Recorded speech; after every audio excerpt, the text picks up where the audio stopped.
और हिंदू धर्म की किताब कल की पुराण भागवत पुराण ये कह रही है कि वो 40 साल की स्त्री से औरत से शादी करेंगे और उस औरत से उसके 6 बच्चे पैदा होंगे।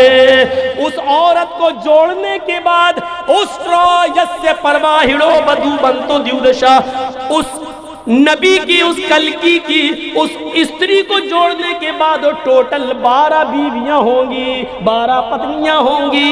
लीजिए 12 बीवियों वाला अगर पूरी इंसानी तारीख में तुम अपने 64,000 ऋषि मुनि जोड़ लो और हम अपने अकीदे के मुताबिक जो चाहे ज़ईफ और मौजू हदीस ही क्यों ना हो, लाख 1 लाख 1.25 लाख अंबिया किराम की तारीख में हम देखते हैं तो हमें 12 बीवी वाला कोई नहीं मिलता है। हम जब सुलेमान की तारीख पढ़ते हैं तो उनकी 99 बीवियों का जिक्र मिलता है। दाऊद अलैहिस्सलाम का जिक्र पढ़ते हैं तो उनकी 1000 बीवियों का जिक्र मिलता है। राजा महाराजाओं की तारीख पढ़ते हैं तो 300 और पे रखने का रवाज पाया मिलता है। हम मेरे भाइयों रामचंद्र जी की तारीख पढ़ते हैं तो उनकी एक पत्नी सीता का जिक्र मिलता है। कृष्ण जी की भी एक ही पत्नी का जिक्र मिलता है। हमने तारीखें देखी है, पढ़ी है। ईसा अलैहिस्सलाम की हिस्ट्री उठाता हूं तो उनकी शादी नहीं मिलती है, वो बगैर शादी किए हुए सलीब पर लटका दिए गए तुम्हारे अकीदे के मुताबिक, और हमारे अकीदे के मुताबिक जिंदा आसमान पर उठा लिए गए हैं। वो कुर्ब क़यामत फिर आएंगे, काने दज्जाल का खात्मा करेंगे। हम उस तरफ नहीं जाना चाहते हैं, हटना नहीं चाहते हम वेदों के मंत्र से। मेरे भाइयों आओ, इतना कुछ करने के बाद का वो ऊंट की सवारी करेगा, यानी उस बस्ती में आएगा जहां ऊंट की सवारी होगी। अल्लाह के नबी ऊंट की सवारी किया करते थे, ऊंटनी का दूध भी पिया करते थे, और ऊंटनी जजीरतुल अरब रेगिस्तानी इलाके ही में पाई जाती है। इसका मतलब यह कि आखिरी नबी रेगिस्तानी इलाके में आएगा, जजीरतुल अरब में आएगा, और उसकी 12 बीवियां होंगी। 12 बीवियों वाले सिर्फ मोहम्मद रसूलुल्लाह नजर आते हैं। कृष्ण जी की एक पत्नी का आधार जो हमने बताया है महाभारत से, लेकिन उनकी पत्नियों का अगर जिक्र पढ़ेंगे तो महाभारत में दूसरी जगह लिखा है कि 16,108 सबसे ज्यादा पत्नियों का वर्णन अगर मिला है तो कृष्ण जी की। बहुत से लोगों ने इस पर गाना भी बनाया, चारों तरफ गोपियां बीच में कन्हैया, तो वो एक अलग चीज है। बीवियां ज्यादा होना ये गलत नहीं है, पत्नियां ज्यादा रखना गलत नहीं है, लेकिन सवाल यह है कि 12 बीवी वाला आखिरी नबी होगा, जो आखिर में आएगा उसकी 12 बीवी होगी। और हम आखिरी नबी को ढूंढ रहे हैं हिंदू भाई हमारे, तो आखिरी नबी की 12 बीवी, और 12 बीवी किसकी थी? मोहम्मद रसूलुल्लाह सल्लल्लाहु अलैहि वसल्लम की। उसके बाद कहा गया अंधेरे को नाश कर देगा। आप देखिए कितना अंधेरा था अरब की सरजमीन पर, कितना अंधेरा था अरब की धरती पर, कितना अंधेरा था अरब की सरजमीन पर। आप इसका अंदाजा नहीं लगा सकते हैं। जुआ, अब आइए थोड़ा सा पढ़िए ज़ादुल मआद अल्लामा इब्न क़य्यिम की। जुआ इतना खेला जाता था कि लोग जुए में रकम हार जाते थे कैश, तो अपना मकान लगा देते थे। मकान जुए में हार जाते थे तो अपनी बीवी जुए में लगा देते थे, और बीवी भी जुए में हार जाते थे तो अपनी जवान बेटी भी जुए में हार जाते लगा देते थे। ये अरब पढ़िए इब्न क़य्यिम की किताब ज़ादुल मआद। इससे ज्यादा अंधेरा क्या होगा?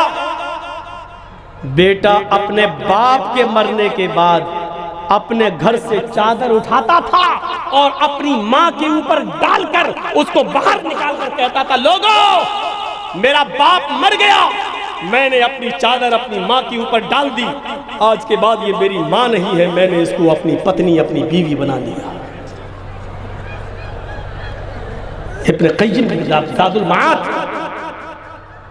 शराब तो इतना पीते थे कि मुस्नद अहमद की रिवायत, शराब के नशे में एक सहाबी ने बजाय अपनी बीवी के अपनी बेटी का हाथ पकड़ लिया और उसको खींचकर कमरे की तरफ ले जाने लगे।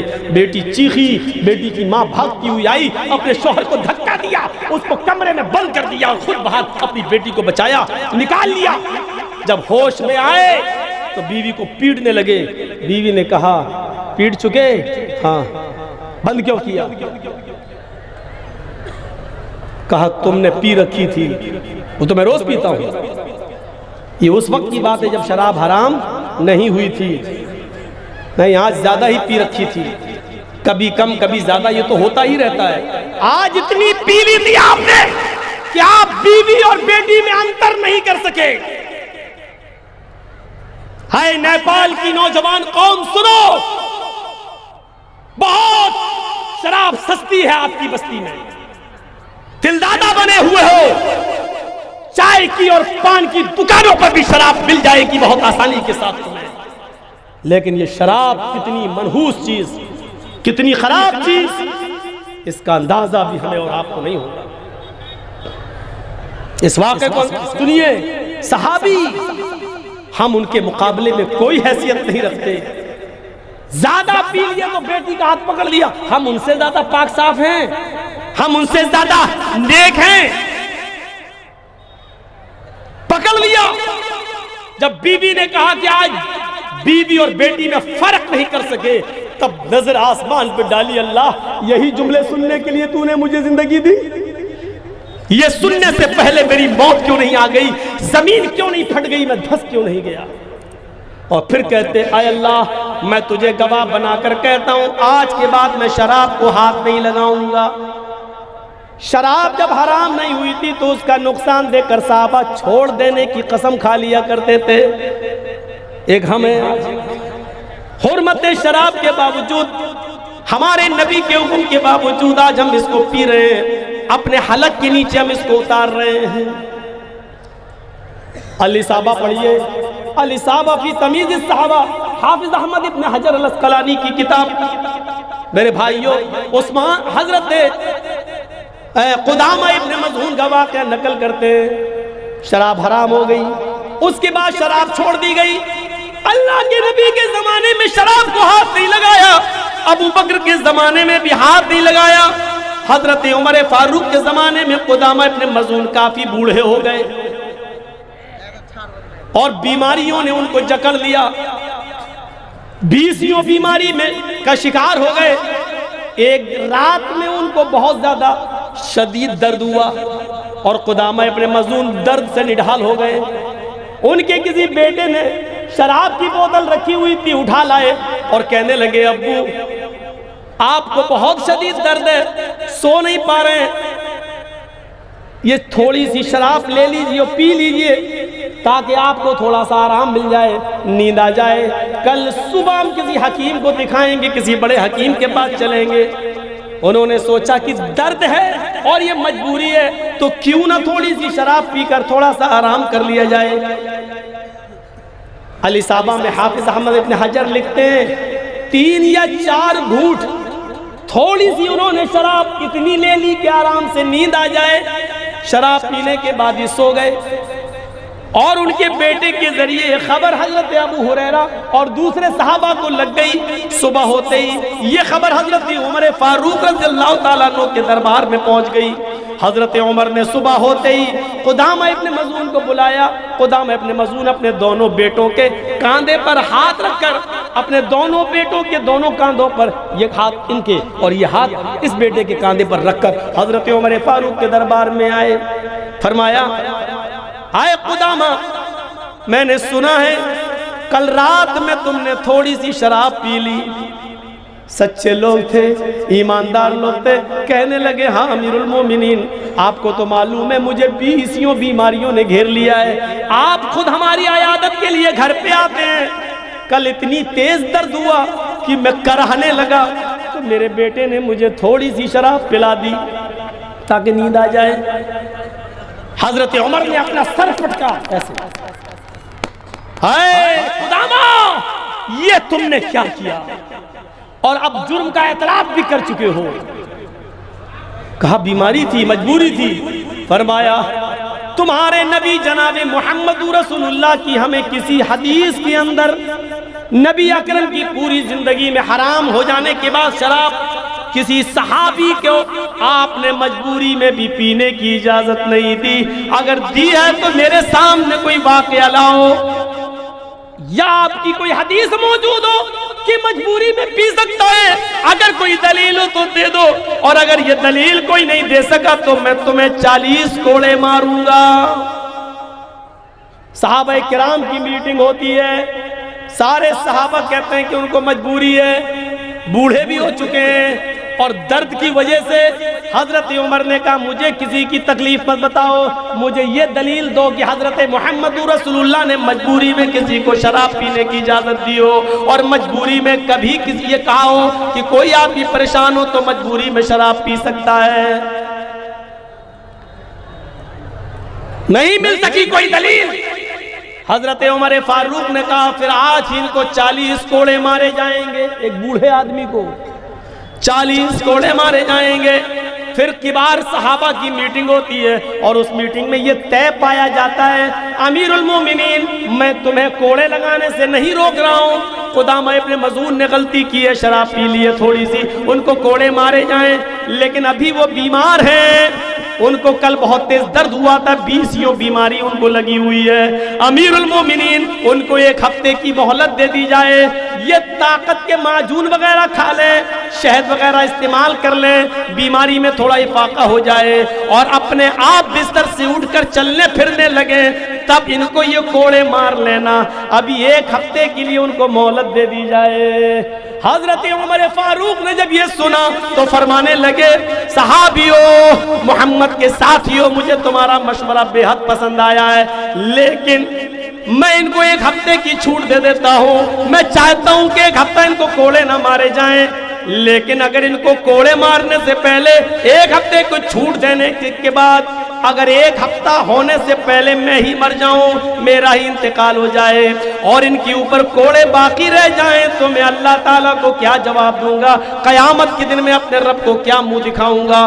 बताओ मुझे, मैं अपने रब के सामने कौन सा चेहरा लेकर आऊंगा? बताओ मुझे, अगर इनके ऊपर कोड़े रह गए और मैं मर गया, मेरा इंतकाल हो गया, तो कल कयामत के दिन में क्या चेहरा दिखाऊंगा? इनको आज ही कोड़े मारे जाएंगे। हजरत खुदामा इब्न मजून को खड़ा कर दिया गया। आए नेपाल की बस्ती के लोगों सुनो, कॉन्फ्रेंस कराने वालों सुनो, आज तुम इस वाक़े को सुनकर इबरत लेना। हजरत खुदामा इब्न मजून 20 बीमारी में मुब्तला है, खड़े होने की ताकत नहीं है, अपनी औलाद के सहारे खड़े हैं, फिर भी उनको कोड़े मारे जा रहे हैं और 40 कोड़े उनके जिस्म पर बरसाए गए। हजरत उमर फारूक के एक आदमी ने 40 कोड़े मारे। 40 कोड़े खाने के बाद उनको गोद में उठाकर उनके घर ले जाया गया। आप अली साहबा पढ़िए हाफिज अहमद इब्न हजर की, इन 40 कोड़े खाने के बाद फिर 2 या 3 साल तक खुदामा इब्न मजून जिंदा रहे, लेकिन इन 40 कोड़ों के बाद उनकी हड्डी के अंदर इतना दर्द हो चुका था कि वो फिर 2-3 साल तक फिर वो बिस्तर से नहीं उठ सके। लेटरीन, पेशाब और पायखाना उसी बिस्तर पर करते थे। उनकी बीवी और बच्चे उस लेटरीन और गलाजत और गंदगी को साफ करते थे। उन्होंने सारी नमाजें उसी बिस्तर के ऊपर पढ़ी और फिर वो पूरी जिंदगी जब तक वो जिए वो जिंदा रहे, मस्जिद नहीं जा सके और बिस्तर से नहीं उठ सके। इस सजा के बाद 2-3 साल जिंदा रहे और उसी चारपाई के ऊपर उनका इंतकाल हो गया। हजरत उमर फारूक ने कुछ नहीं देखा, लेकिन इसके बावजूद कोड़े मारे। शराब पीने वालों सुनो, हजरत उमर फारूक ने एक बूढ़े आदमी को नहीं छोड़ा, जिसको 20 बीमारियां थी उसको नहीं छोड़ा, जिसकी पूरी जिंदगी बिस्तर पे गुजरी उसको भी नहीं छोड़ा। गौर करो, अगर आज इस्लाम के कानून हमारे और आपके ऊपर नाफिज हो जाए तो हमारी हैसियत क्या होगी? हम कहाँ खड़े होंगे? कैसे हमारे हलक के नीचे ये शराब उतर जाती है? कैसे ये शराब उतर जाती है? ये शराब इतनी ज्यादा पी जाती थी अरब की सरजमीन पर कि लोग शराब के नशे में धुत होकर अपनी बेटी तक का हाथ पकड़ लेते थे। शराब की हुर्मत का ऐलान अल्लाह के नबी भी नहीं कर सके। और ये बताता है तकाजा नबी अकरम का कि अगर मुआशरे में कोई बुराई बहुत ज्यादा जड़ें पकड़ चुकी हो, मजबूत हो चुकी हो, तो फौरन सारे लोग मिलकर उस बुराई को फौरन नहीं रोक सकते हैं, धीरे धीरे रोकना चाहिए, धीरे धीरे। और इन्हीं बुराइयों में एक बुराई है हमारे मुआशरे की जहेज।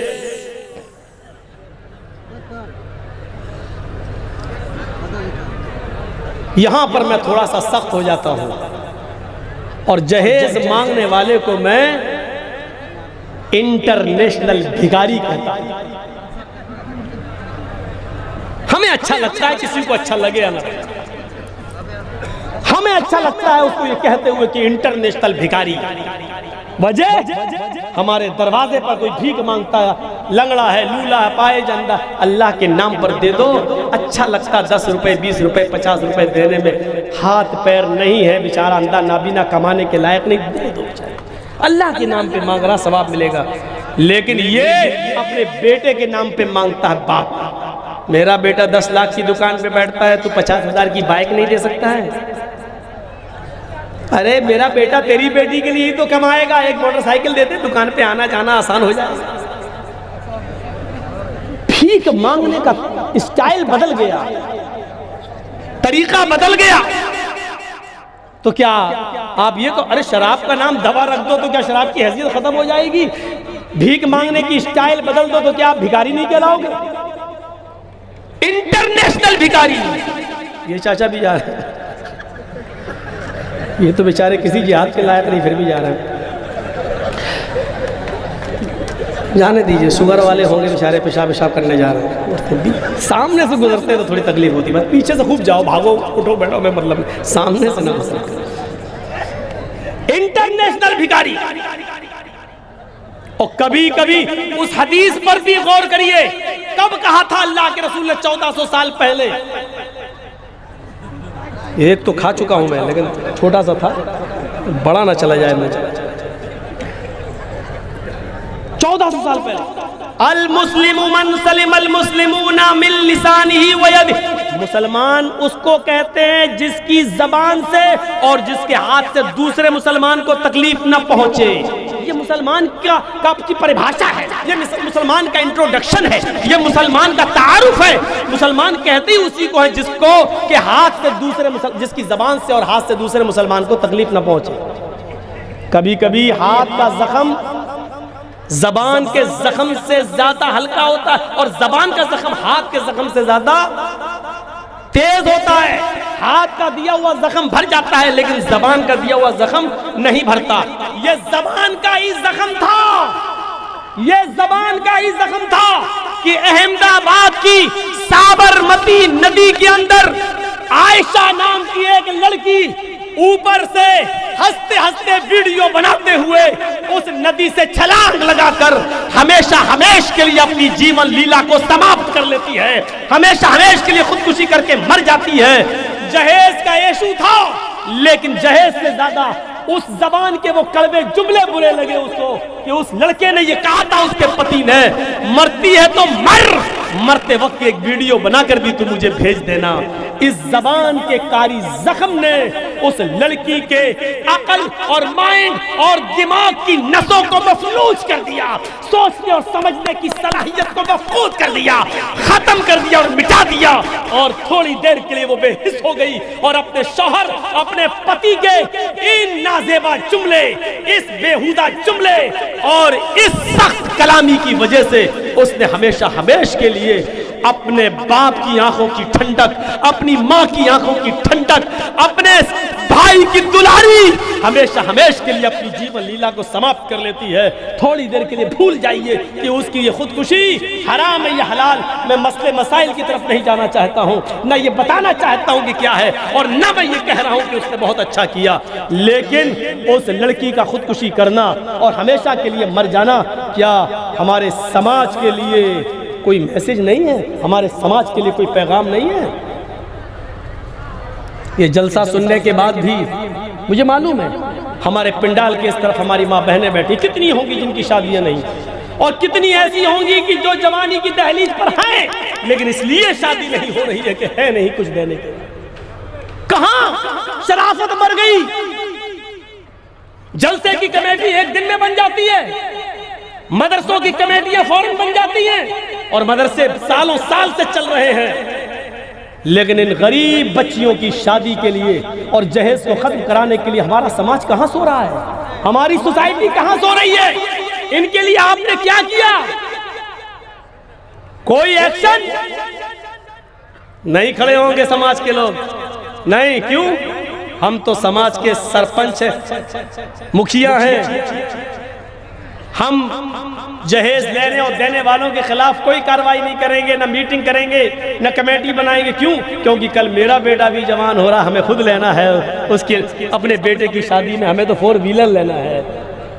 हमारा बेटा तो MBBS कर रहा है, तो लड़की कम से कम डॉक्टर भी हो, MBBS भी हो और 4 व्हीलर भी लेके आए, और उसका बाप जमीन का एक टुकड़ा भी दे जहां हम अपने बेटे के लिए हॉस्पिटल भी बना सके। ये हमने पहले से नियतें बना रखी हैं अपनी, तो कहां से मीटिंगें होंगी और कहां से कमेटी का गठन होगा। नबी अकरम सल्लल्लाहु अलैहि वसल्लम के पास एक औरत आती है, मोहम्मद रसूलुल्लाह अलैहि बैठे उलमा, बुखारी किताब निकाह का मंजर देखिए। अल्लाह के नबी के पास एक औरत आती है और आकर अर्ज करती है, आए अल्लाह के नबी, मैं अपने आप को आपके लिए हिबा कर रही हूँ, मैं आपसे निकाह करना चाहती हूँ, आप मेरे साथ शादी कर लीजिए। अल्लाह के नबी की नजर उठती है, फिर निगाह नीची हो जाती है। वो औरत थोड़ी देर बैठी रही कि अल्लाह के रसूल मुझे हाँ या ना में जवाब दे। एक सहाबी बैठे हुए थे, कहने लगे अल्लाह के रसूल उस औरत की फरमाइश सुनिए। आपने कहा मैंने सुन ली। फरमाया वो आपसे शादी करना चाहती है। अल्लाह के नबी कहते अब मुझे जरूरत नहीं है, अब मैं शादी नहीं कर सकता, अब मैं शादी नहीं करूंगा, मेरी शादी का कोई इरादा नहीं है। संजीदगी का माहौल था, किसी को गलत नजर से देखने का तसव्वुर भी नहीं था। साफ वही बैठी हुई थी, एक नजर वो साहबी भी उस औरत को देख चुके थे, इसलिए अर्ज करने लगे अल्लाह के नबी वो कहने तो आपसे आई है, शादी करना तो आपसे चाहती है, लेकिन अगर आपका इरादा नहीं है तो फिर मुझे भी एक बीवी की जरूरत है, मुझे भी शादी करना और अपना घर बसाना है। अल्लाह के नबी ये गरीब घर की लड़की है, मैं भी गरीब घर का आदमी हूँ। अल्लाह के रसूल अगर आप नहीं कर रहे हैं तो मेरे साथ कर दीजिए। नबी अकरम ने कहा उस औरत से मैं तो नहीं करूंगा, ये करना चाहते देख लो। उसने कहा अल्लाह के रसूल अगर आपका इरादा नहीं है तो फिर इससे कर दीजिए। आपने उस आदमी को, सहाबी को बुलाया, जरा जी निकाह के लिए तैयार हो? जी वो भी तैयार है। मेहर देने को क्या है? पहला सवाल मेहर का हो रहा है। यहाँ लिस्ट बनती है क्या क्या क्या, बल्कि दी और जाती है। इस बड़ी तहजीब के अंदाज में 2-4 आइटम कम कर लेना, लेकिन हमारे मेहमान आएंगे 300-400 मेहमान, जिनको कहना चाहिए चोर, जिनको बोलना चाहिए डाकू, उनको क्या कहा यार मेहमान। तहजीब के जुमले देखो, महज़्ज़ब जुमले। हाजी साहब के एक निकाह में गया, से बेचारे सऊदिया का रुमाल डाले हुए थे, हज करके आए थे, दाढ़ी पे पान खा रहे थे। मौलवी साहब, मैंने कहा जी क्या बात? हमने कहाँ जा रहे हो हाजी साहब? बड़े बंद संभल के, मेरे बेटे की बारात जा रही है, पान खा रहा है सूर की बात, मेरे बेटे की बारात जा रही है, आपको डाकू कार्ड नहीं पहुँचा? मैंने कहा मुझे नहीं मालूम। अरे पहुँचाया, अपनी बीवी से पूछ लेना। हमें पहचाया होगा, लेकिन हम जाते कहाँ बारात में? बारात गाड़ी में सब चलिए निकाह पढ़ा दीजिए। मैंने कहा मैं नहीं पढ़ाऊंगा निकाह। बोले क्यों? हमने कहा 4 निकाह पढ़ाए, 4 को तलाक हो गई, पढ़ाता ही है। तो तब नहीं जाना, तब नहीं जाना, तब नहीं, दावत में आओ, खाना पीना खाना, लेकिन निकाह मत। मुंह में इतना पान भरा हुआ है और ऐसे बोला, कैसा लग रहा है? सऊदिया का रुमाल, खुशबू जन्नतुल फिरदौस, कब्र में पैर लटके हैं, 80 साल उम्र, बेटे की बारात जानी, 400 आदमी 300 आदमी बारात में जा रहे। मेहमान, इनको कहा जाता मेहमान। लड़की वालों के घर लड़की के बाप के ऊपर कोई जिम्मेदारी नहीं है। रब्बे काबा की कसम, अगर एक को भी वो खाना ना खिलाए तो वो गुनाहगार नहीं है। उसी पर जोर डालते हो। जहेज में 2-3 आइटम कम दे देना, लेकिन खाने पीने में कमी नहीं होनी चाहिए। इज्जत खातरी अच्छी होनी चाहिए। इज्जत खातरी का लफ्ज जानते हो क्या कहना चाह रहा है? मतलब बड़ा नहीं चलेगा। चिकन हो तो देसी और मटन। इज्जत का मतलब ये है अच्छी इज्जत कर देना, यानी मतलब बड़ा नहीं। अगर बड़ा चला दिया, इज्जत में कोई कमी हुई तो तेरी बेटी की इज्जत में जिंदगी भर कमी रहेगी मेरे घर। ये एक पैगाम होता है जो मुंह से नहीं कहा जाता है, लेकिन बारात वाले दिन डिसाइड होता है कि इसने मेरे मेहमानों की, बारातियों की इज्जत कैसे की है। और अगर थोड़ी भी कमी हो गई तो जिंदगी भर उस बहू को ताने मारे जाते हैं कि तेरे बाप ने क्या किया, हमारे मेहमानों की बेइज्जती कर दी। इससे तो बेहतर है पिस्टल लेके रे मुर्गा खिला, बकरा खिला, आए तेरे घर पे नहीं तो शादी। यही तो बाकी रह गया और रह क्या गया है। आपको कुछ लोगों को बुरा भी लगेगा, मौलाना साहब जज्बात में बह रहे हैं। अभी जो एक दो वाकयात हम आपको सुनाएंगे तो आप कहेंगे कि जर्जी साहब हक बजाने में, ये जुमले बोलने में, ये जुमले बोलने में मैं हक बजाने हूं। और अगर आपकी समझ में नहीं आ रहा तो इन जुमलों को छोड़ दीजिएगा, कोई बड़ी बात नहीं कि आप मेरी हर बात से मुत्तफिक हो जाएं। महात्मा गांधी जब इंग्लैंड गए तो वहां उनको गालियां लिख के दी गई, गालियां, और एक पर्चे में गालियां लिख के पर्चा लिफाफे में लगा दिया गया, और आलपिन होता ना, आलपिन, उससे लिफाफा में पिन लगा दिया गया। महात्मा गांधी को पर्चा दे दिया गया। महात्मा गांधी समझ गए कि लिफाफे में इन अंग्रेजों ने हमें गालियां ही दी होंगी, तो उन्होंने क्या किया, आलपिन निकाल लिया, वो अपनी जेब में रख दिया और पर्चा फाड़ के फेंक दिया।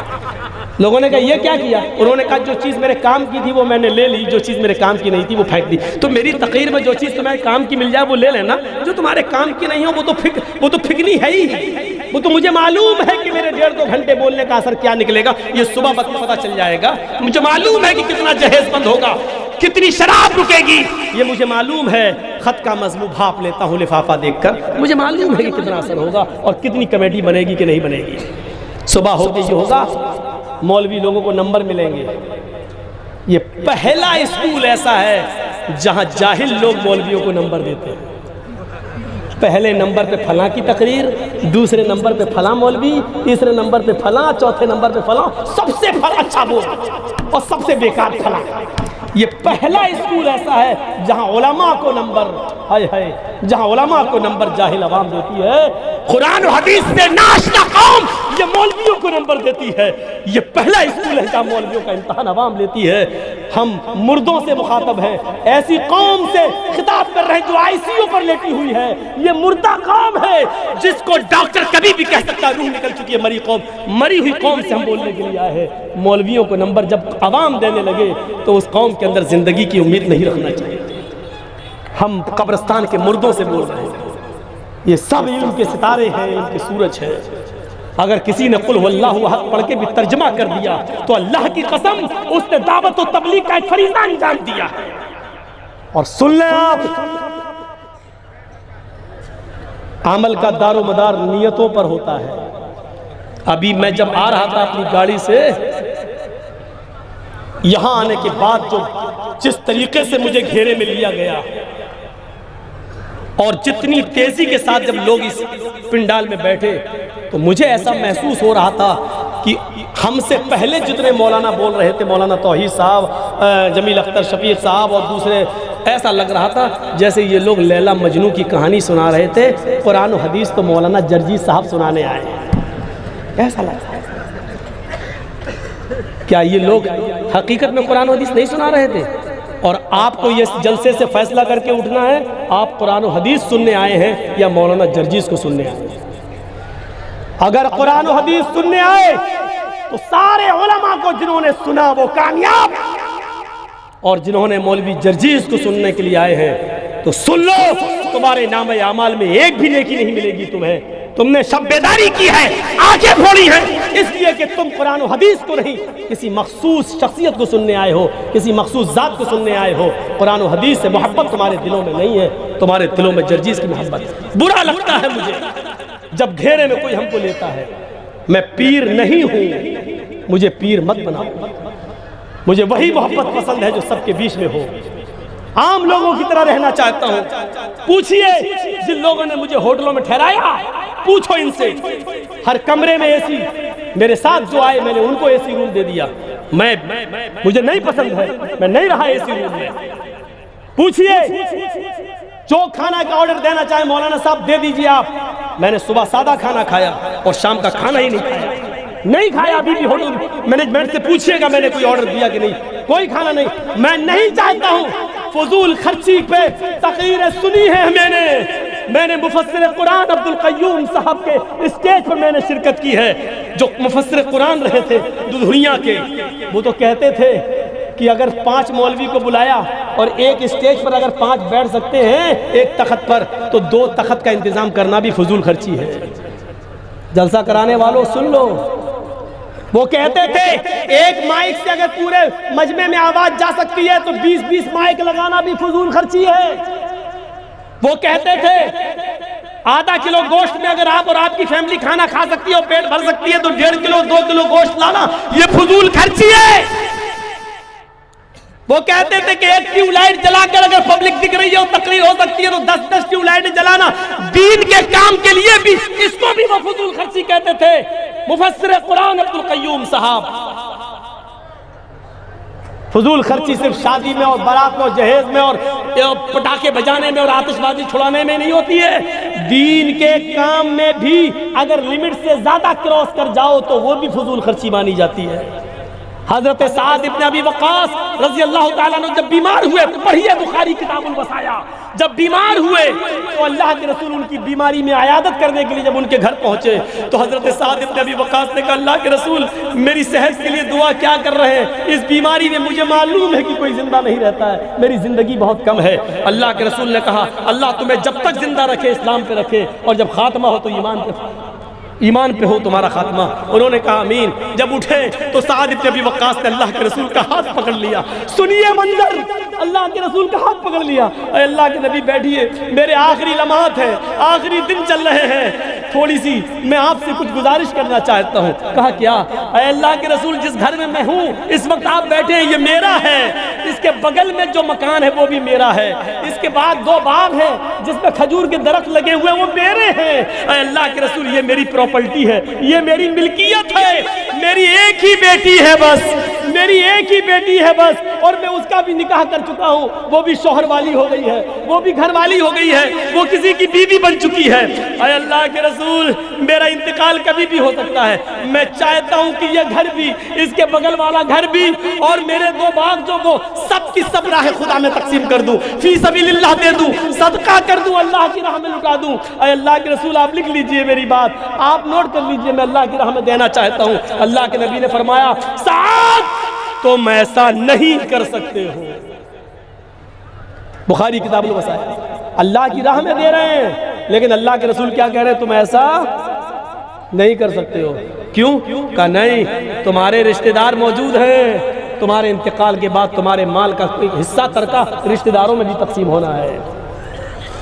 कहा अल्लाह के रसूल फिर इजाजत दीजिए, मैं अपने माल के 3 हिस्से कर लेता हूँ, 2 हिस्सा सदका कर देता हूँ और 1 हिस्सा रोक लेता हूँ जो मेरे इंतकाल के बाद तकसीम हो जाएगा। अल्लाह के रसूल ने कहा साद तुम ऐसा भी नहीं कर सकते, 3 हिस्सों में तकसीम करके 2 हिस्से भी खर्च करना चाहो अल्लाह की राह में तो वो भी नहीं कर सकते। कहा अल्लाह के रसूल ऐसा करिए, आधा आधा कर देता हूँ, आधा रोक लेता हूँ, आधा खर्च कर देता हूँ अल्लाह की राह में और मेरे इंतकाल के बाद आधा मेरे रिश्तेदारों में तकसीम हो जाएगा। अल्लाह के नबी फरमाते हैं साद तुम अपने माल का आधा आधा भी करके आधे की वसीयत नहीं कर सकते हो, आधा खर्च नहीं कर सकते हो। तो कहा अल्लाह के रसूल फिर इजाजत दीजिए कि मैं अपने माल के 3 हिस्से कर लूं, 1 हिस्सा ही मैं वसीयत कर दूं, 2 हिस्से रोक लूं, 1 हिस्सा 1/3 की वसीयत कर दूं और 2 हिस्सा रोक लूं जो मेरे रिश्तेदारों के काम आ जाएगी।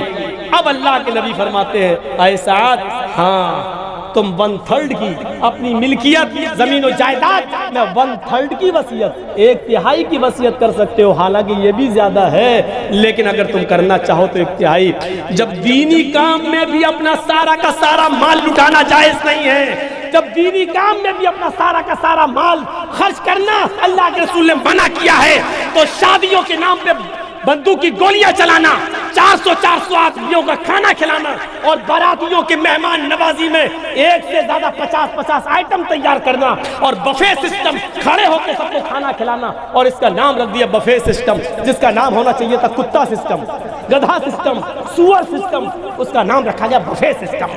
शर्म आनी चाहिए, जिसका नाम होना चाहिए था कुत्ता सिस्टम, जिसका नाम होना चाहिए था जानवर सिस्टम, खड़े होकर खिलाने वाला, उसका नाम हमने कहा नाम बदल देने से हैसियत नहीं बदल जाती है। शराब का नाम दवा रख दो तो हैसियत नहीं बदल जाती है। उनको आप खिला रहे हो? है इतना पैसा अगर किसी गरीब लड़की के बाप को दे दिए होते तो बेचारी का हाथों में हाथ पीले हो जाते और मेहंदी लग जाती और उसका घर बस जाता, घर बस जाता। अल्लाह के नबी रात में भूख की वजह से घर से बाहर निकले, बुखारी की हदीस। अबू बकर मिल गए, अल्लाह के नबी आप?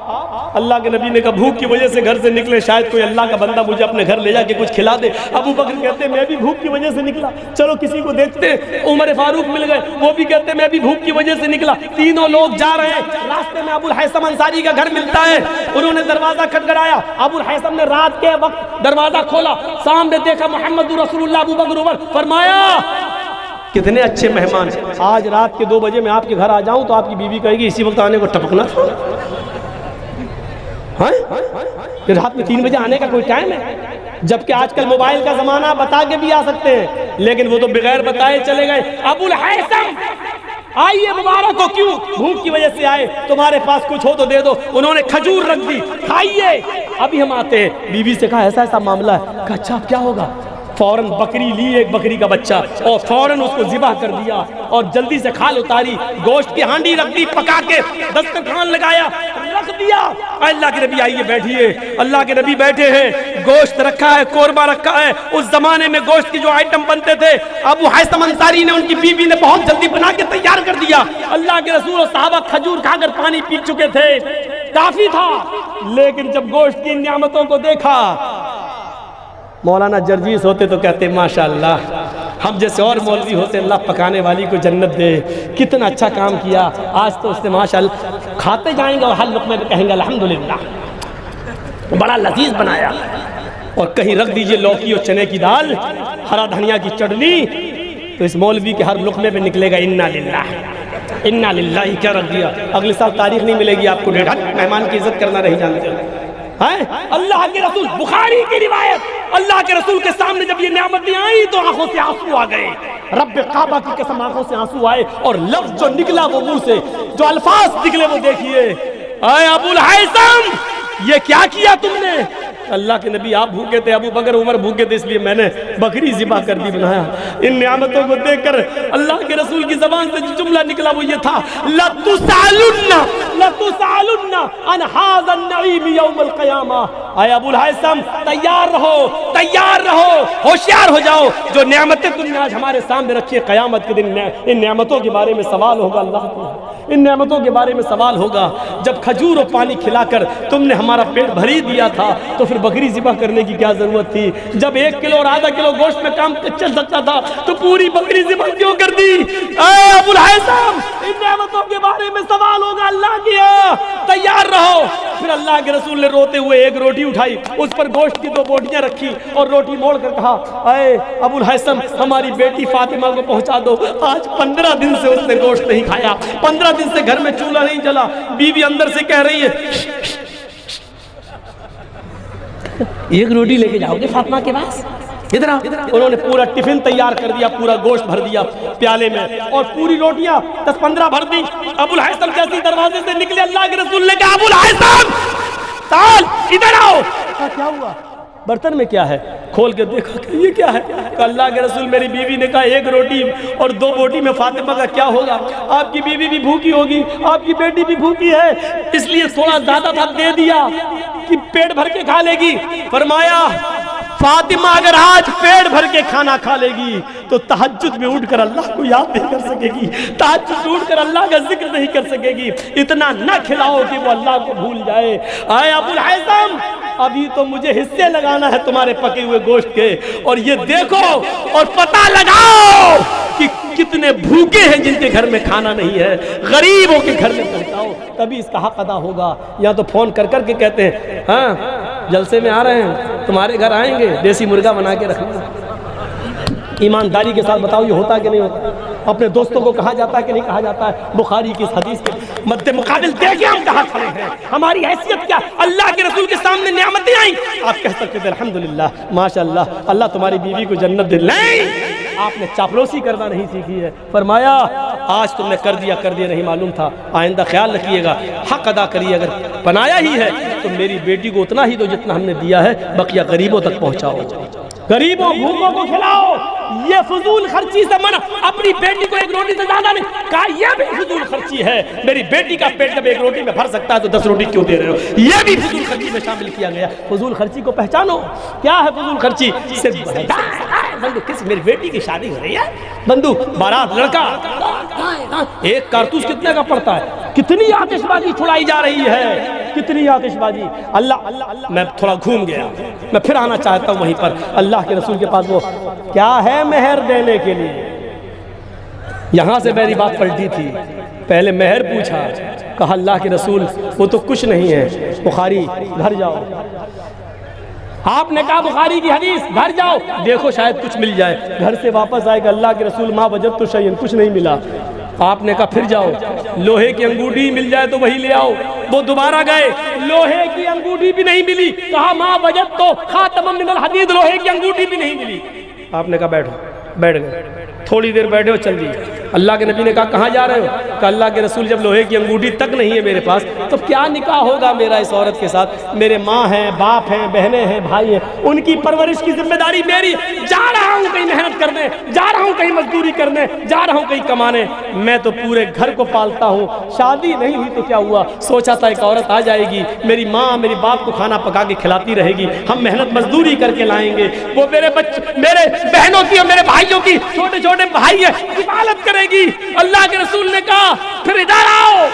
अगर मोहम्मद के धर्म में, मोहम्मद के दीन में, मोहम्मद के इस्लाम में अगर तुम्हारे लिए रास्ता नहीं निकला तो फिर कहाँ रास्ता निकलेगा? बैठो मेरे पास। फरमाया मेहर देने को कुछ नहीं है। कहा नहीं, कुरान की कुछ सूरतें याद है? हाँ याद है, ये 5 सूरतों के नाम उसने गिनाए। अल्लाह के रसूल ने पूछा क्या मुंह ज़बानी याद है? कहा हाँ। बगैर देखे पढ़ सकते हो? कहा हाँ है, पढ़ सकता हूँ। क्या यही सूरतें अपनी बीवी को सिखा सकते हो? हाँ सिखा सकता हूँ। बगैर देखे याद करा दोगे? हाँ करा दूंगा। फरमाया औरत तेरे शौहर के पास मेहर देने को कुछ नहीं है, लेकिन ये सूरतें तुझे याद करा देगा, मैं इन्हीं सूरतों को मेहर बना देता हूँ, क्या तुझे मेहर कबूल है? उसने कहा अल्लाह के रसूल जिस औरत के निकाह में कुरान की सूरतें मेहर बन जाएं, उससे ज़्यादा पाकीज़ा बाबरकत निकाह किसका हो सकता है? मेरे भाई वो भी एग्री हो गई। अल्लाह के नबी ने निकाह कर दिया। उस औरत के माँ बाप नहीं थे, इसलिए खुद अल्लाह के रसूल उसके वली बन गए और निकाह करके रुखसत कर दिया। उन्हीं कपड़ों में, लड़के का भी वही कपड़ा, लड़की का भी वही कपड़ा, न हल्दी मली गई, न उपटना मला गया, न चोरों का पता चला, न डकैतों का पता चला, न बारातियों का पता चला, न धूमधाम, न आतिशबाजियां छोड़ी गई, रुखसती कर दी गई। ये इतनी सादगी के साथ निकाह हुआ जिस निकाह का जिक्र आज 1400 साल के बाद इस डिस्ट्रिक्ट सिरहा नेपाल की सरजमीन पर मौलाना जर्जीस 1400 साल के बाद इस सादगी के निकाह का तस्करा कर रहा है। जो निकाह जितना सादा होते हैं उनके जिक्र होते हैं, उनके जिक्र खैर होते हैं, और जिन निकाहों में धूमधाम होती है, माफ़ कीजिए हफ्ते 2 हफ्ते 10-15 दिन 1 महीने से ज़्यादा उनके जिक्र नहीं होते और फिर नसीयम मनसिया हो जाते हैं, भुला दिए जाते हैं, बल्कि लोग गाली देते हैं। तूने तो अपनी बेटी कर ली, इस गरीब की लड़की का क्या होगा? लोग गालियां देते हैं।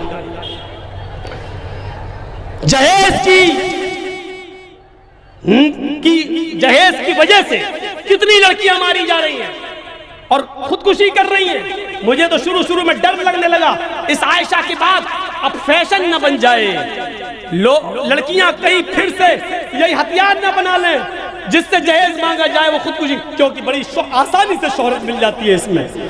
लेकिन शोहरत से फायदा कि जब तू जिंदा ही नहीं रहेगी तो नाम किसके लिए सुनेगी? किसकी शोहरत? समंदर की नदी की लहरों में वो चली गई। मेरे भाइयों सुनिए, कलकत्ता की भी एक लड़की इसी जहेज की वजह से बेच दी गई थी हैदराबाद में। आज से 18-20 साल पहले का जिक्र है। उस लड़की का नाम था जमीला। मालूम है? जिसकी शादी लग जाती थी, जिससे 1 महीना जब शादी में रह जाता था उस लड़के के पास से लिस्ट आ जाती थी। उतना जहेज न होने की वजह से रिश्ता टूट जाता था। 8 रिश्ते, 8 बार रिश्ते टूटते हैं। फिर हैदराबाद से कोई लड़का आता है और उसने सुन्नत के मुताबिक शादी करने का वादा करता है। लड़की के बाप का नाम है सलीम। कहा गया भाई जब तुम्हें सुन्नत ही के मुताबिक शादी करनी है, जहेज लेना देना नहीं है तो आज ही कर लो। वो लड़का एक बूढ़े मर्द को एक बूढ़ी औरत को लाया हुआ था, जिसको कह रहा था ये मेरी माँ है, ये मेरे बाप है। उसी दिन निकाह हो जाता है और टिकट बनवा दिए जाते हैं और 2-3 दिन के बाद लड़की उस लड़के के साथ रुखसत कर दी जाती है। ट्रेन कलकत्ता की स्टेशन से छूटती है। जब जलगांव या भुसावल की स्टेशन पर पहुंचती है तो यहीं पर लड़की के जो फर्जी माँ बाप थे, जो झूठे माँ बाप थे, इसी स्टेशन पर उतर जाते हैं और वो लड़का उस जमीला नाम की लड़की को लेकर हैदराबाद आता है। 8-10 दिन उस लड़की के साथ रहता है। लड़की उसके साथ बहुत खुश थी, लेकिन 10 दिन के बाद उसको घुमाने के बहाने आओ मैं हैदराबाद दिखाऊं, अपनी बाइक पर बिठाता है और उस लड़की को ले जाता है। सौदेबाजी उसकी पहली हो चुकी थी। हैदराबाद के एक 5 स्टार होटल में ले जाकर उस लड़की को 20,000 रुपए में नीलाम कर देता है। उस जमाने में 20,000 की एक वैल्यू थी।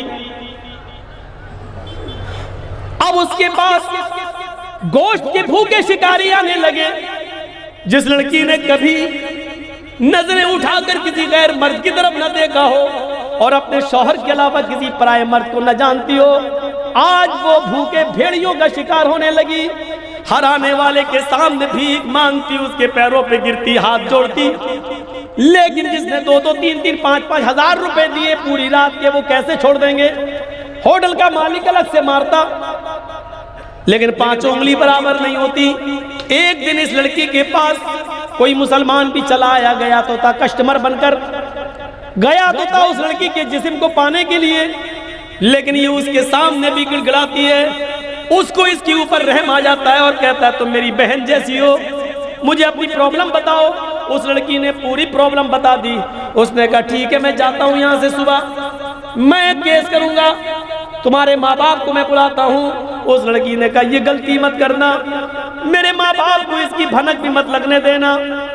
मेरे भाई अगर केस कर दिया या मेरे माँ बाप ने केस कर दिया तो मेरे माँ बाप के पास इतनी जमीन और जायदाद नहीं, इतना घर मकान नहीं। जब तक वो इस मालिक से मुझे छुड़ाएंगे तब तक वो सड़क पर आ चुके होंगे, भीख मांगने लगे होंगे।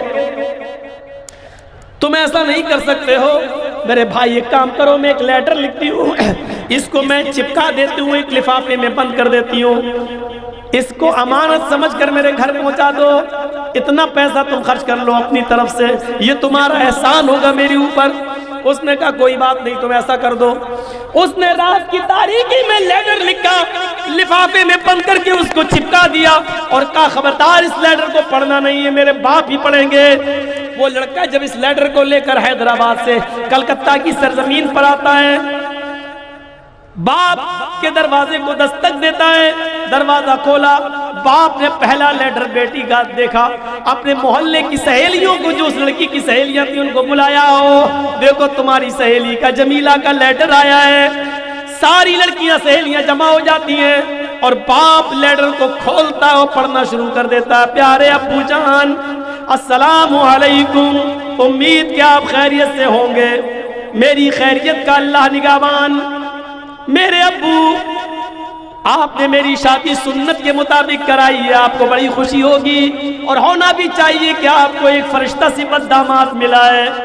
8 लड़कों से रिश्ते टूटने के बाद, जहेज की वजह से रिश्ते टूटने के बाद, अय अब्बू जान, एक फरिश्ता सिफत इंसान आपको मिला और आपने उस लड़के का घर भी देखना गवारा नहीं किया।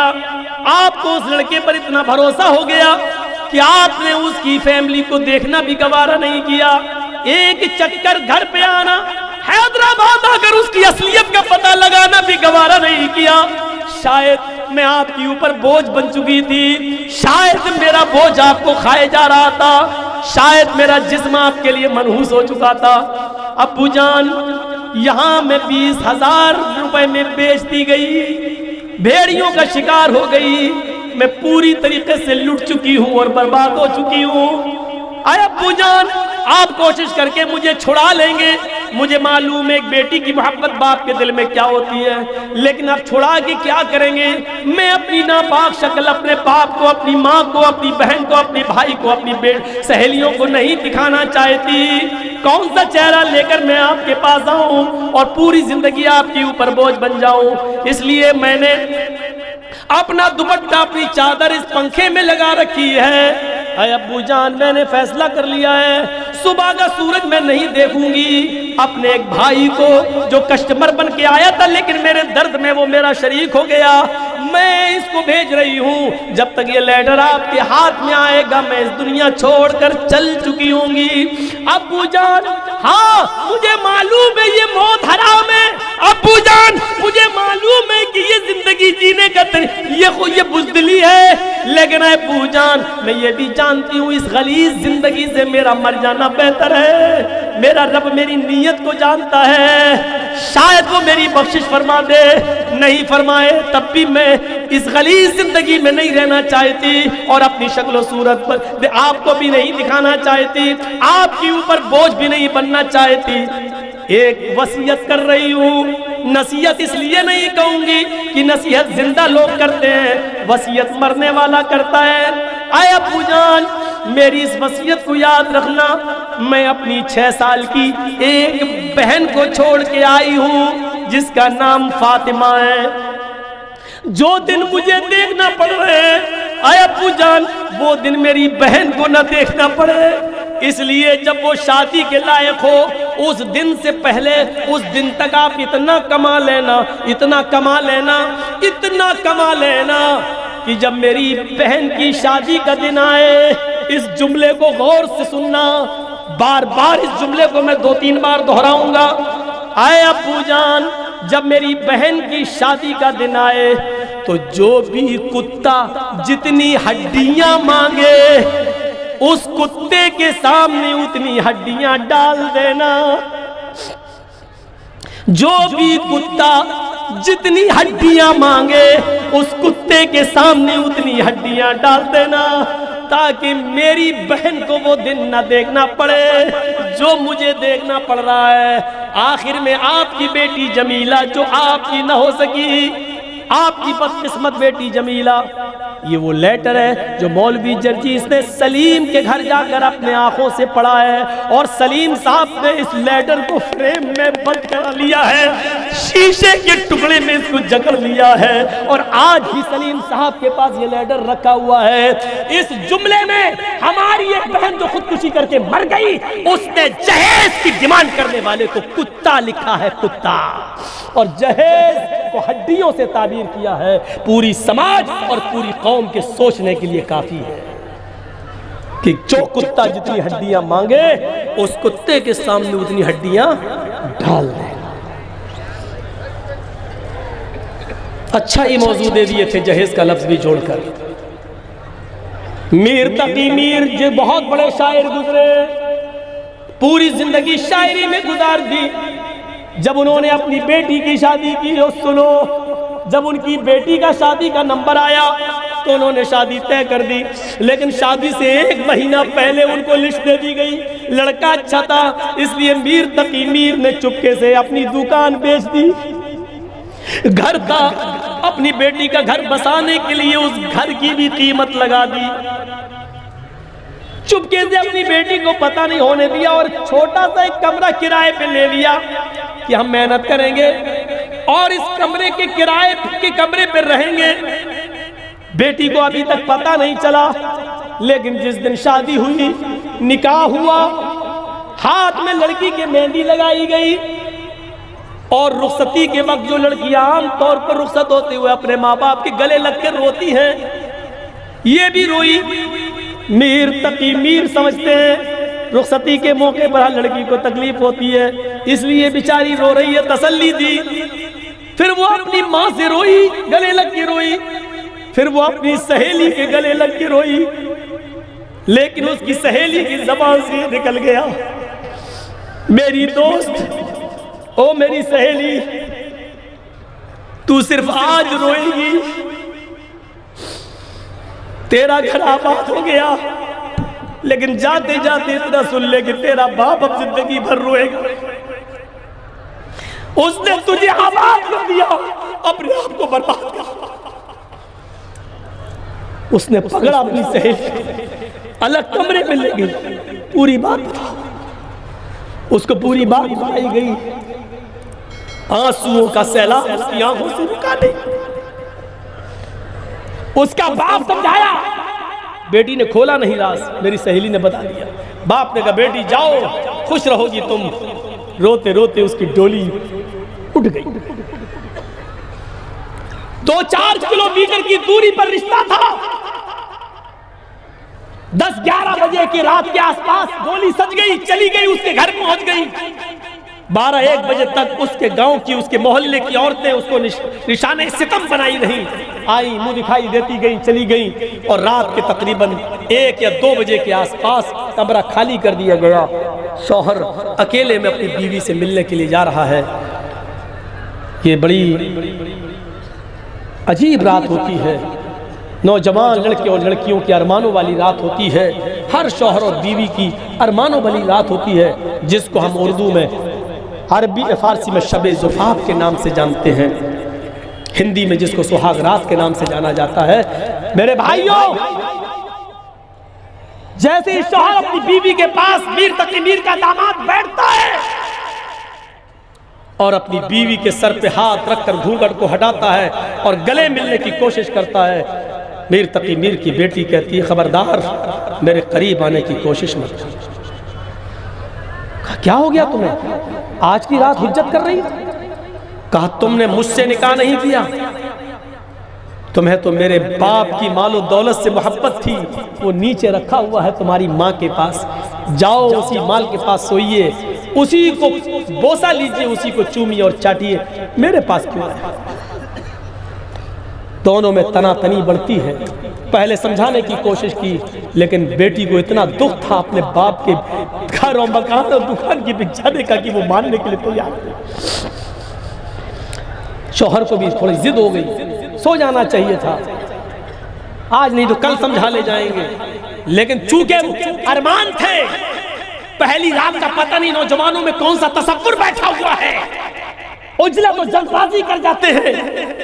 उसने भी उजला तो जल्दबाजी की और दोनों में तनातनी बढ़ी। लड़की चीखती है, दूर, चारपाई से नीचे गिरती है और जैसे ही नीचे गिरी उसको अटैक पड़ता है और अटैक पड़ता है। अटैक पड़ते ही उसकी रूह कब्ज़ से उनसुरी से परवास हो जाती है और 3 बजे उसका इंतकाल हुआ।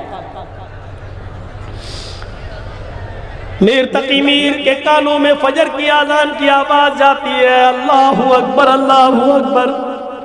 मीर तकी मीर मस्जिद में नमाज पढ़ने के लिए जाते हैं, वहां से निकल रहे हैं, किसी ने उनके कान में आवाज दी, मीर तकी मीर, आपकी बेटी अब इस दुनिया में नहीं रही, उसको अटैक पड़ गया है। इधर उस सहेली ने मीर तकी मीर को बता दिया था कि मैंने आपकी बेटी को ये सब कुछ बता दिया है। मीर तकी मीर ने डांटा भी था कि तुमने ऐसा क्यों किया। मीर तकी मीर अपनी बीवी को लेकर लड़की के ससुराल की तरफ जाते हैं। सूरज निकलने के बाद वहां पहुंचते हैं। मीर तकी मीर की बीवी को घर के अंदर इजाजत मिल जाती है। मीर तकी मीर से कहा जाता है कि आपकी बेटी को गुस्ल दिया जा रहा है, अभी कफनाया जाएगा, जब कफन पहन लिया जाएगा, पहना दिया जाएगा, तब आपको आपकी बेटी का चेहरा दिखाया जाएगा। अभी बाहर बैठी है।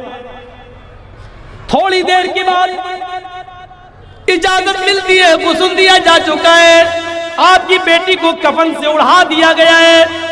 चलिए आप अपनी बेटी को एक नजर देख लीजिए, उसके बाद कब्र खुद रही है, वहां आपकी बेटी को कब्रिस्तान में दफन किया जाएगा। मीर तकी मीर घर के अंदर जाते हैं, अपनी बेटी के सर से कफन का कपड़ा हटाते हैं, अपनी बेटी के नाक में लगी हुई कॉटन को देखते हैं, सफेद रंग से पहने हुए ओढ़े हुए कफन को देखते हैं। अरे मेरी बेटी, रुखसती के मौके पर तो मैंने तुझे सुर्ख जोड़े में रुखसत किया था, मेरा दामाद कहाँ है? कहा जी मैं यहाँ हूं।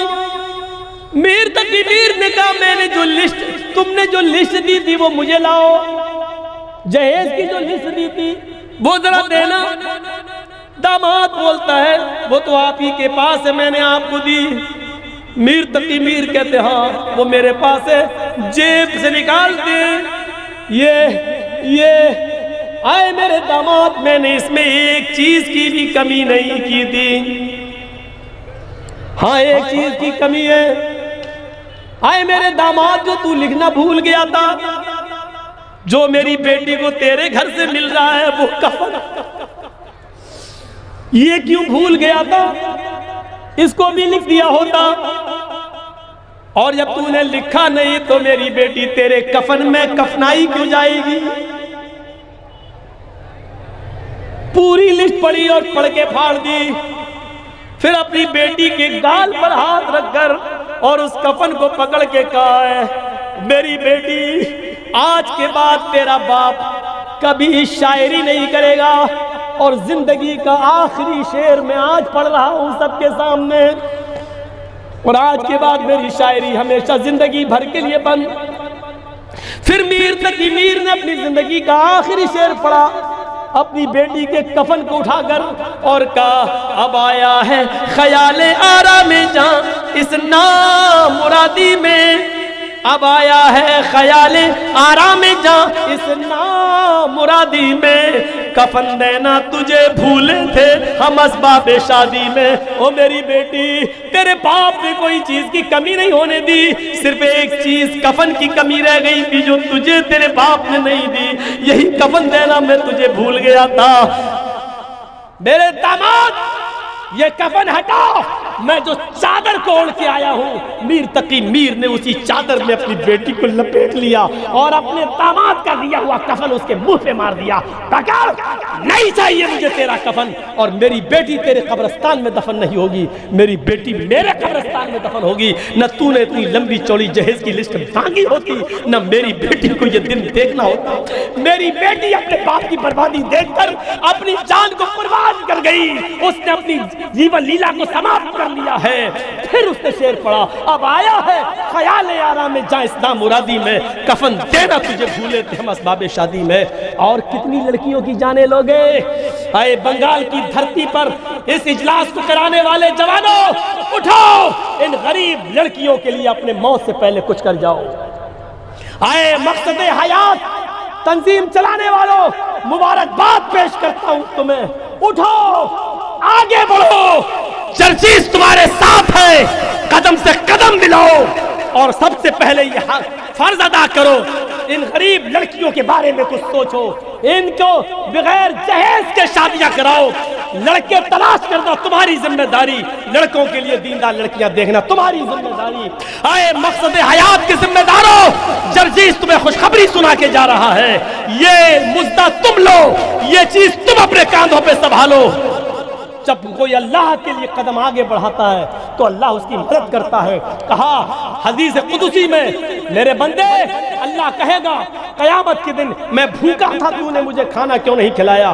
बंदा कहेगा, अल्लाह तू तो सबको खिलाता, तू कैसे भूखा रह सकता है? अल्लाह कहेगा, अगर तूने किसी फकीर को खाना खिलाया होता तो उस वक्त मुझे तू अपनी मदद के लिए वहां पाता।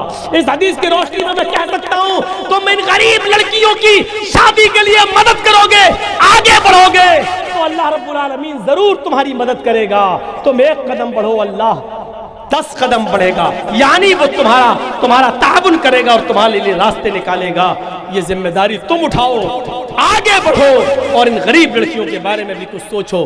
3:35 मैं समझता हूँ कि आज इस्लाही मुआशरे के ताल्लुक से जो बातें मैंने आज पेश कर दी है, इतने जज्बात में अभी 2-4 दिनों से मैं नहीं बोल रहा हूँ। मेरे प्यारे साथियों, अब मेरे अंदर इतनी हिम्मत नहीं कि मैं और आगे बढ़ सकूं, चल सकूं। कल फिर बंगाल सिलीगुड़ी के पास बागडोरा एयरपोर्ट के करीब मेरा प्रोग्राम है, मुझे फिर उस प्रोग्राम में शिरकत करनी है, और दिन में सफ़र और रात में फिर जो है प्रोग्राम, इसने, और फिर अब तो आप जानते हैं कि वो ज़माना अलग था, 20, 22, 24 साल पहले जब मैं झंडा नगर में पढ़ता था और फिर प्रोग्राम करता था, वो दौर अलग था, अब दौर अलग है। मेरे भाइयों, मैंने बड़े बड़े इस दौर में तजर्बे करके देखे हैं।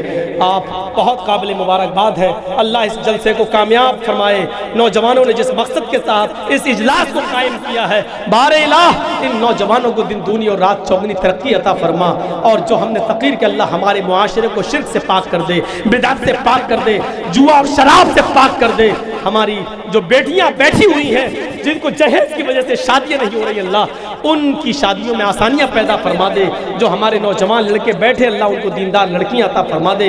बारे इलाह हम तुझसे दुआ करते हैं कि जो बीमार है उनको शिफाए कामला और आजला अता फरमा। और अल्लाह जो तेरी रहमत को जा चुके हैं उनकी कब्रों को नूर से भर दे।